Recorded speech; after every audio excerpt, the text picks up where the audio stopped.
Kembali tim Cimat punya cerita dengan judul Alas Peteng, ditulis oleh Elnado Legowo.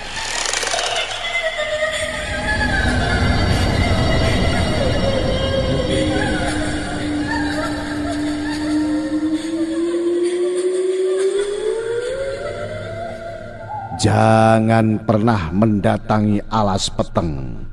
Aku adalah yang terakhir dan satu-satunya penyintas di alas peteng. Kini aku akan menceritakan kisahku di dalam sebuah kamar isolasi yang diawasi oleh dinding pucat dan dingin, hanya ditemani oleh sebuah jendela yang dipagari besi. Setiap harinya aku hanya bisa meratapi diriku yang malang dan dianggap sakit oleh orang-orang sekitarku. Tidak ada yang mempercayaiku karena tidak masuk akal untuk orang-orang berpikiran dingin dan ilmiah. Alas Peteng adalah sebuah hutan lebat dan luas, dikelilingi oleh 5 desa yang terletak di bagian tenggara Jawa Timur. Hutan itu dikeramatkan oleh para warga desa setempat selama berabad-abad. Penyebabnya tidak diketahui dengan jelas, karena sangat tabu bagi mereka untuk membicarakan latar belakangnya. Perihal yang dapat ku ketahui adalah semua warga desa sangat takut dengan tempat itu. Konon, menurut sesepuh desa, alas peteng dihuni oleh sosok gaib berwujud kambing hitam yang mereka juluki sebagai wedus peteng. Hampir di setiap malamnya sering terdengar suara ganjil yang mirip seperti raungan binatang buas yang mengerikan, menyelimuti kehidupan desa dalam keadaan gelap. Setiap warga mendengar suara tersebut, mereka akan segera menutup pintu dan jendela rumah, mengosongkan jalan-jalan desa sampai terlihat seperti desa mati. Para orang tua melarang keras anak-anaknya untuk berpergian keluar di malam hari, sekaligus menceritakan cerita mengerikan agar anak-anak menuruti larangannya. Peristiwa itu terus terjadi hingga pada suatu saat suara mengerikan tersebut mendadak berhenti terdengar. Dari hari demi hari hingga minggu ke minggu telah berlangsung, sampai aku tidak ingat sudah beberapa lama suara tersebut menghilang. Tidak ada yang mengetahui penyebabnya dan tidak ada yang ingin mencari tahunya. Alhasil para warga desa mulai melonggarkan kewaspadaan dan ketakutan mereka. Para anak-anak mulai berani bermain di malam hari, sedangkan para orang tua mungkin sudah melupakan kengerian tersebut, mulai tidak begitu memedulikan anak-anak mereka.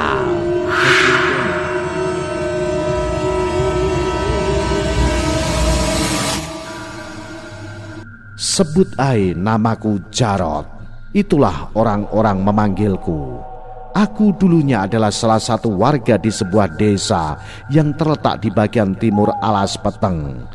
Sebagai salah satu warga desa yang tinggal di dekat alas peteng, sudah tidak asing dengan cerita-cerita mengerikan yang dijual oleh para orang tua untuk memberi peringatan atau sekedar menakuti. Walakin seseram-seramnya cerita yang diceritakan oleh mereka itu tidak pernah seseram dengan tragedi yang telah kualami, sehingga menciptakan trauma yang dramatis. Tragedi itu telah terjadi beberapa tahun lalu, mungkin lebih tepatnya lebih dari 2 dekade yang lalu. Aku tidak ingat jelas tahun berapa. Yang aku ingat hanyalah suasana desa yang masih gelap karena minimnya lampu penerang jalan.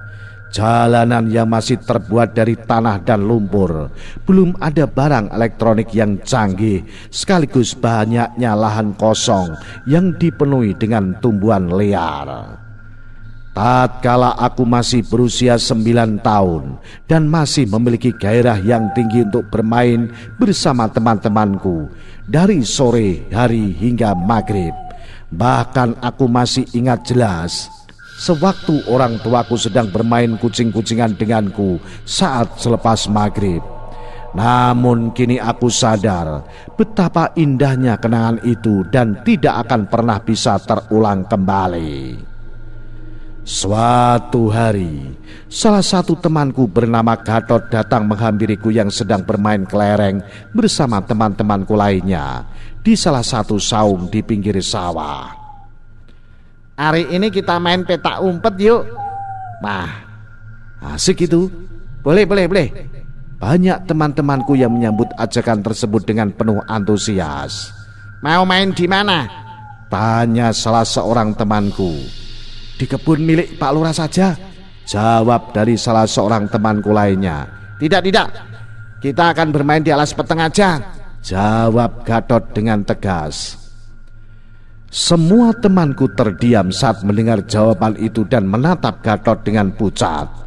Aku tidak tahu apa yang telah merasuki pikiran Gatot sehingga dia bisa mendapatkan ide gila itu. Kamu tidak salah, itu tempat terlarang, ujarku memperingati Gatot. Kamu tidak ingat dengan suara seram yang keluar dari tempat itu? Ah, kamu itu, suara itu sudah lama hilang. Mungkin sudah ada sebulan. Barangkali dia sudah pergi, jawab Gatot dengan nada tinggi. Lagi pula bermain di tempat itu lebih seru dan menantang. Mendengar penjelasan itu, banyak dari teman-temanku yang mulai setuju dengan usul Gatot, seolah-olah mereka telah mendapatkan ilham. Tapi orang tua kita telah melarang untuk datang ke tempat itu. Sudah, kalau kamu takut tidak usah ikut bermain denganku. Cuman sama suara saja kamu sudah takut.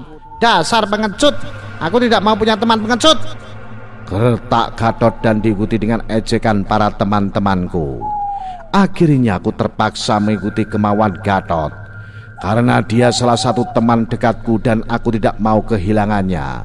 Selain itu, aku juga tidak ingin dianggap pengecut oleh teman-temanku. Gatot sendiri adalah seorang anak yang memiliki tubuh besar, serta anak tunggal dari seorang juragan jamu yang terkenal di desaku.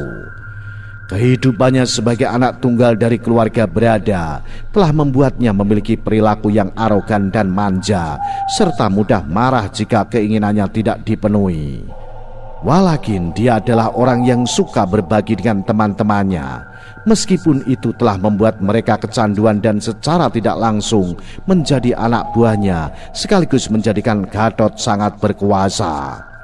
Alhasil, apabila aku tidak menuruti kemauan Gatot, maka aku akan dengan mudah kehilangan semua temanku.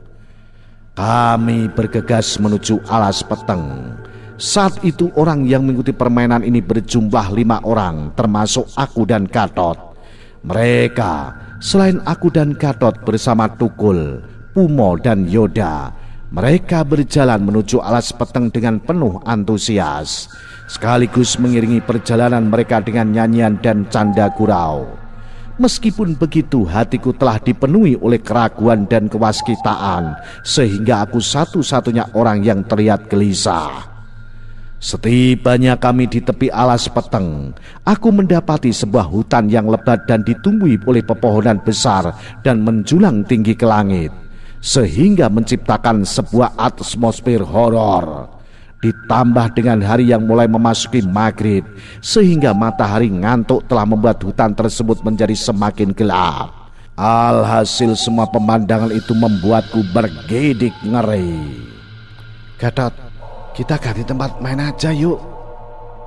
Tidak, kita tetap bermain di tempat ini. Kalau kamu tidak suka, silakan pergi, jawab Gatot dengan ketus. Teman-temanku yang lain hanya terdiam menatap kami berdua, seakan mereka tidak tahu harus merespon apa. Akhirnya kami terpaksa menuruti kemauan Gatot. Selang beberapa waktu kemudian, kami telah memasuki alas peteng.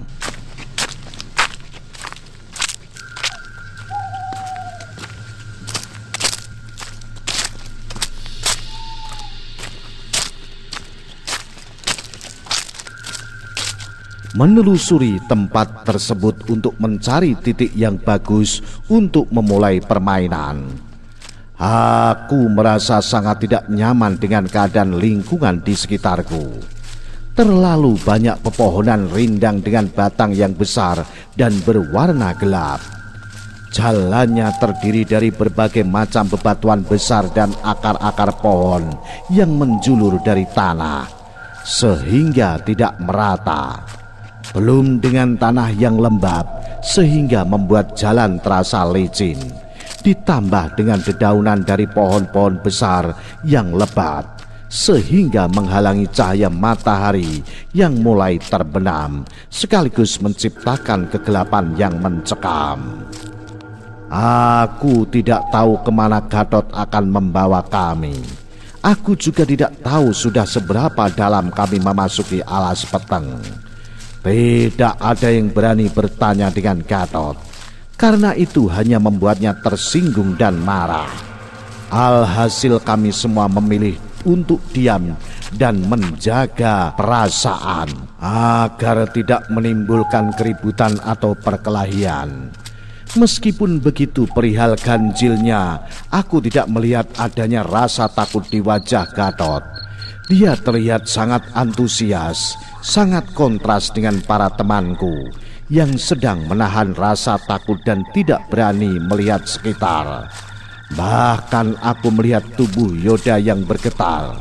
Alhasil aku menjadi bertanya-tanya, mengapa Gatot bersikeras bermain petak umpet di tempat terlarang ini, serta apa yang memotivasinya? Bagaimana dia bisa tenang dalam situasi yang mengerikan ini? Apa yang sedang dia cari di alas peteng? Tidak ada yang tahu dan tidak ada yang berani mencari tahu. Bahkan pikiranku mulai membayangkan kedua orang tuaku yang sedang mencariku dengan wajah yang masam. Kini aku mulai menyesal karena mengikuti kemauan Gatot. Ini akan jadi titik permainan kita, ujar Gatot secara tiba-tiba, sehingga mengejutkan kami semua. Gatot telah memilih sebuah titik permainan di depan sebuah batu besar yang berbentuk seperti batu prasasti yang telah ditumbuhi oleh lumut dan tumbuhan merambat. Sedangkan di sekitarnya dikelilingi oleh pepohonan besar dan tinggi, memiliki bentuk yang aneh dan mengerikan, seperti raksasa yang sedang menjaga batu tersebut. Aku tidak dapat mendeskripsikan lebih detail karena keadaan sudah semakin gelap dan menghalangi jarak pandangku. Yang aku tahu bahwa kami telah memasuki alas peteng terlalu dalam. Lantas kami semua langsung melempar undian untuk memilih siapa yang akan jaga. Namun naasnya, undian jatuh ke tanganku. Aku langsung menutup kedua mataku dan berdiri mencium batu besar, sambil menghitung mundur untuk memulai permainan. Sedangkan teman-temanku mulai berlari mencari tempat persembunyian mereka masing-masing. Setelah aku selesai menghitung mundur, aku langsung melihat di sekelilingku dan mencari para temanku. Tetapi yang aku lihat hanyalah kegelapan bersama pepohonan yang terlihat seperti bayangan hitam jangkung yang mengintimidasi. Pada awalnya aku masih dapat mengendalikan diriku, serta masih memiliki nyali untuk menelusuri setiap tempat untuk mencari keberadaan teman-temanku.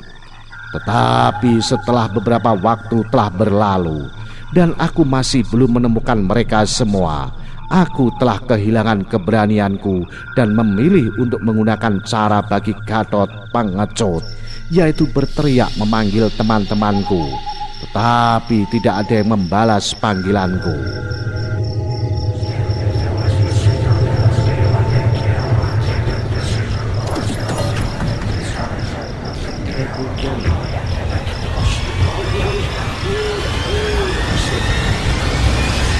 Pikiranku semakin kacau, ditambah dengan keadaan lingkungan yang gelap, pepohonan besar dan tinggi, sekaligus jalan yang tidak rata dan licin, telah membuatku semakin sulit untuk berpikir jernih. Lebih-lebih aku mulai merasa ada yang mengawasi pergerakanku dari dalam kegelapan, seperti ada kejahatan yang sedang memburuku. Aku tidak bisa melihatnya, tapi aku dapat merasakan bahwa aku sedang tidak sendirian. Itu telah membuatku semakin kehilangan ketenanganku dan mulai berteriak-teriak seperti orang kesetanan. Lagi-lagi tidak ada balasan sehingga membuatku semakin putus asa. Akal sehatku sudah tercemar oleh kegelapan dan ketakutan. Sampai-sampai aku berpikir bahwa mereka telah meninggalkanku seorang diri di tempat ini. Maka dari itu, aku memutuskan untuk mencari jalan keluar, sembari berdoa agar tidak ada hal buruk yang terjadi padaku. Aku terus melangkah maju tanpa mengetahui arah tujuanku. Kepala dan pandanganku serasa sedang diputar-putar, sehingga aku berjalan di dalam sebuah labirin kegelapan yang tak berujung. Seketika aku mendengar suara jeritan teman-temanku yang diikuti oleh suara raungan binatang buas yang ganjil dan mengerikan.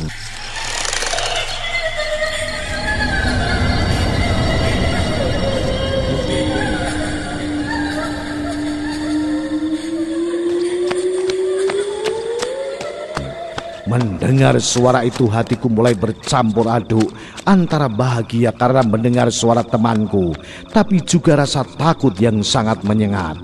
Lantas aku langsung bergegas lari, berharap aku bisa menyelamatkan diriku, atau kalau memungkinkan aku dapat menyelamatkan para temanku, meskipun aku tidak tahu arah tujuanku berlari, karena semua pandanganku telah terganggu oleh kegelapan yang menyesatkan. Sampai pada akhirnya aku terjatuh akibat tersandung sebuah batang pohon yang lunak dan berlecak. Tapi setelah kulihat dengan jelas, benda itu adalah sebuah potongan kaki manusia dengan darah segar yang masih mengalir keluar, sehingga memberi kesan masih baru.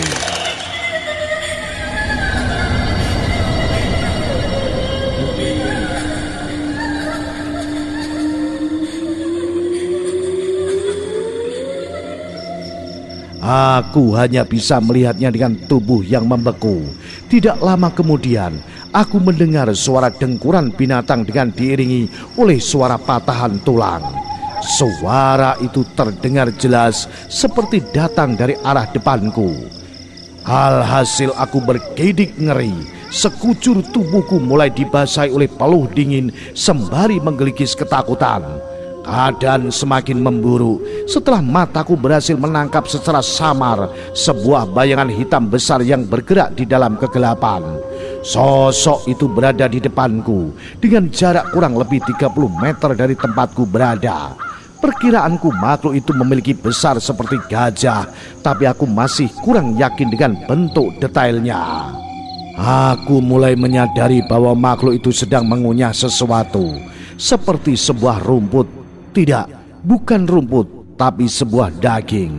Apakah dia sedang memakan daging binatang? Tapi aku tidak melihat adanya binatang yang berlalu lalang di tempat ini. Setelah ku perjelas lagi, itu adalah daging manusia, lebih tepatnya daging anak kecil seusiaku. Seketika napasku menjadi sesak, serta rasa sakit di dadaku mulai menusuk, sedangkan mataku terbelalak lebar menatap sosok itu. Keadaan semakin mengerikan sewaktu aku menyadari bahwa manusia yang sedang dimakan makhluk itu mengenakan sebuah kaos yang telah terludahi oleh darah. Dan dari kaos itulah aku dapat mengenalinya bahwa dia adalah temanku Yoda. Tidak lama kemudian aku mulai melihat dua sosok makhluk lainnya berada tidak jauh dari sosok yang pertama aku lihat. Mereka juga sedang mengunyah daging manusia yang ternyata itu adalah tubuh dari teman-temanku. Aku menatapnya sembari bersembunyi di balik pohon dengan menahan tangis kengerian. Aku berusaha menguatkan diriku untuk bangkit dan pergi.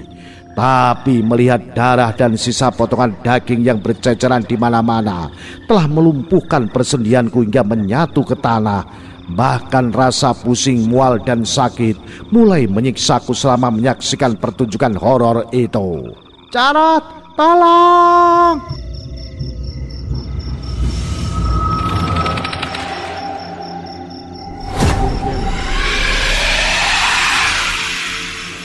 tiba-tiba terdengar sebuah jeritan dari arah kiriku, berjarak sekitar kurang lebih 10 meter dari tempatku berada. Saat itu aku menoleh ke arah datangnya suara jeritan tersebut. Aku mendapati Gatot yang separuh tubuhnya sedang dikunyah oleh makhluk itu. Dia meronta-ronta seperti seekor kera yang tak berdaya atau seekor anjing sekarat yang sedang menunggu ajalnya. Aku melihat wajah Gatot. Dia meratap pertolongan kepadaku dengan wajah yang rusak, berlumuran darah dan memelas ketakutan. Aku belum sempat mengucapkan sepatah kata pun kepadanya, tapi makhluk itu langsung menyeret sisa tubuh Gatot ke dalam mulutnya, lalu mengunyahnya hidup-hidup. Aku hanya bisa menyaksikan dengan penuh kengerian bagaimana makhluk itu mengunyah tubuh Gatot serta meratakan tulang-tulangnya, sekaligus menyisakan darah, sedikit gumpalan daging dan potongan tubuh kecil yang keluar dari mulutnya. Saat itu juga aku dapat menangkap wujud makhluk itu lebih jelas daripada sebelumnya. Demi Tuhan, aku tidak tahu makhluk macam apa itu. Dia seperti seekor kambing hitam raksasa dengan wujud seperti lukisan surrealisme yang mengerikan. Tubuhnya dipenuhi oleh 1000 kepala kuda hitam dan tanduk panjang seperti tentakel yang secara sekilas menyerupai batang pohon. Mereka memiliki warna kulit yang gelap sehingga dapat menyaru dengan lingkungan sekitar, terutama pohon. Semua mata yang di tubuh mereka sangat menyeramkan, bagaikan sebuah mata iblis jahanam yang membawa pesan terkutuk bagi siapa saja yang melihatnya. Dia memiliki 4 kaki besar sekilas mirip dengan akar pohon, dengan bentuk seperti kaki kambing yang berukuran besar. Saat itu jugalah aku mulai sadar bahwa makhluk itu adalah si kambing hitam penghuni hutan alas peteng yang sering diceritakan oleh sesepuh desa. Makhluk itu adalah wedhus peteng.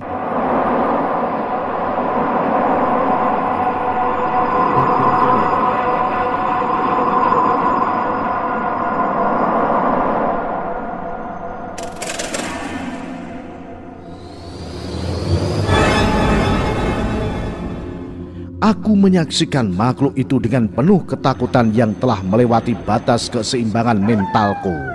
Tubuhku mulai lumpuh dan aku tidak tahu apa yang harus kuperbuat. Aku ingin berlari tapi persendianku seperti telah hancur. Aku tidak bisa berkutik apa-apa selain meratap ketakutan hingga aku secara tidak sadar telah membasahi celanaku. Wedhus peteng yang baru saja menelan tubuh Gatot mulai menyadari kehadiranku. Lantas dia mulai mendengkur seperti kambing yang meraung seperti predator. Kian berlari ke arahku. Oh Tuhan, dia mulai mendekatiku. Aku harus pergi. Terkutuklah tubuh sialan ini yang lemas dan tak berdaya. Aku paksakan tubuhku untuk berlari. Namun naas, makhluk itu berhasil tiba di tempatku berada dan menangkap dengan salah satu tentakelnya. Kemudian dia menarikku ke udara, membuat tubuhku tergantung terbalik, lalu membawaku ke hadapannya. Aku hanya bisa pasrah dan berdoa memohon perlindungan Tuhan. Saat itulah aku berhadapan langsung dengan makhluk mengerikan dengan jarak dekat. Aku tidak dapat mengenali wajah dari makhluk itu karena bentuknya yang niskala. Hanya dapat ku ketahui melalui sebuah mulut yang paling besar daripada mulut-mulut lainnya, dengan sebuah hidung kambing di bagian atas mulutnya, serta beberapa pasang mata besar berwarna merah api yang mengerikan. Menatap matanya dalam kurang dari 1 menit sudah terasa seperti 1 jam yang penuh dengan penderitaan dan penyiksaan. Kemudian wedhus peteng itu mulai mengendus tubuhku seperti sedang mencium aroma makanan sebelum menyantapnya. Aku hanya bisa menangis bayi dan berdoa untuk nyawaku yang ada di ujung tanduk. Wedhus peteng terlihat tidak tertarik dengan aroma badanku.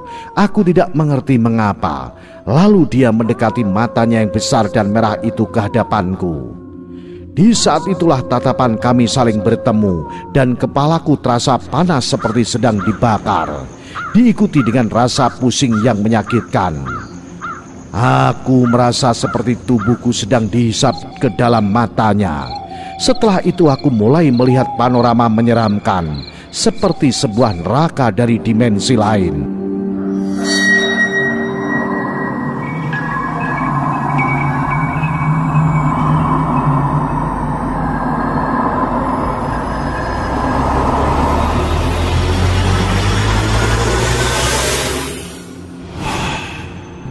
Terlihat sebuah bangkai bumi yang telah menjadi kuburan alam semesta, meninggalkan puing-puing bangunan yang diselimuti oleh cahaya ganjil yang menyakitkan.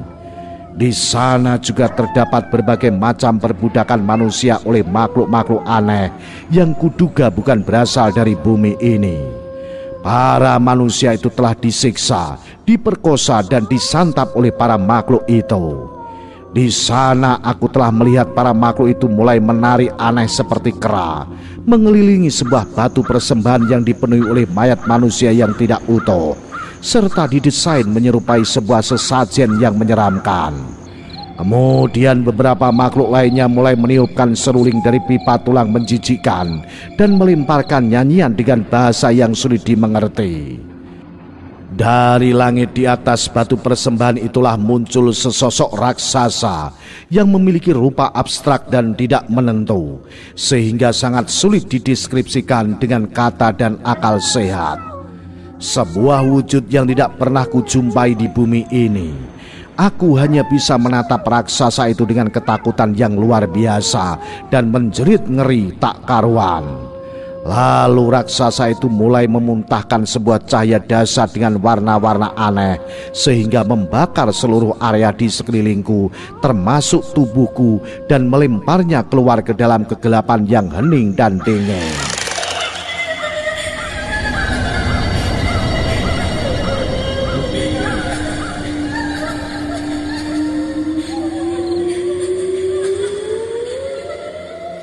Setelah aku berhasil kembali ke dunia nyataku, kedua orang tuaku bersama dengan sesepuh desa dan para warga lainnya yang sedang pawai mencari keberadaanku dan para temanku telah mendapatiku dengan sedang berjongkok dengan wajah pucat, sembari mengigau kesetan dengan tubuh berlumuran darah di tepi alas peteng. Wedus peteng telah membiarkanku hidup untuk bersaksi atas eksistensinya yang nyata. Akan tetapi terdapat harga mahal yang harus kubayar, di mana kewarasanku telah mati dan menyisakan sebuah tubuh yang penuh luka psikis yang tidak bisa dipulihkan kembali. Para orang tua dari teman-temanku yang tidak terima dengan hilangnya anak mereka, lantas mereka melampiaskan kekecewaannya kepadaku dengan menuduhku yang telah melakukan hal mengerikan terhadap semua temanku di alas peteng. Tuduhan itu semakin diperkuat dengan adanya darah yang bukan milikku berlumuran di sekujur tubuhku, sekaligus aku telah menjadi satu-satunya orang yang selamat. Akan tetapi kedua orang tuaku bersama beberapa warga lainnya berusaha menenangkan mereka dan membelaku. Berbagai macam penyembuhan telah dilalui oleh kedua orang tuaku, dari memanggil orang pintar hingga memanggil pemuka agama, sampai mengadakan upacara adat setempat hingga memberi sesajen dan pengorbanan hewan ternak telah dilakukan. Tetapi semuanya tidak ada yang membuahkan hasil. Setelah beberapa waktu telah berlalu, kedua orang tuaku akhirnya memutuskan untuk pergi ke kota dan menetap di sana. Mereka telah menyerah untuk mengobatiku, sehingga memutuskan untuk mengurungku di sebuah rumah sakit jiwa, tempat aku menghabiskan sisa hidupku dengan mengigau dan berteriak-teriak seperti orang kesetanan. Para dokter telah membatasi komunikasiku dengan orang-orang sekitar. Kini aku harus terisolasi di dalam ruangan, di mana setiap harinya aku terus dihantui oleh bayangan hitam mengerikan. Dia tidak pernah membiarkanku tidur dan menyiksaku setiap waktu, meraung dan mendengkur dengan nada yang horor, serta diiringi oleh rentetan jerit pilu para temanku yang tidak selamat.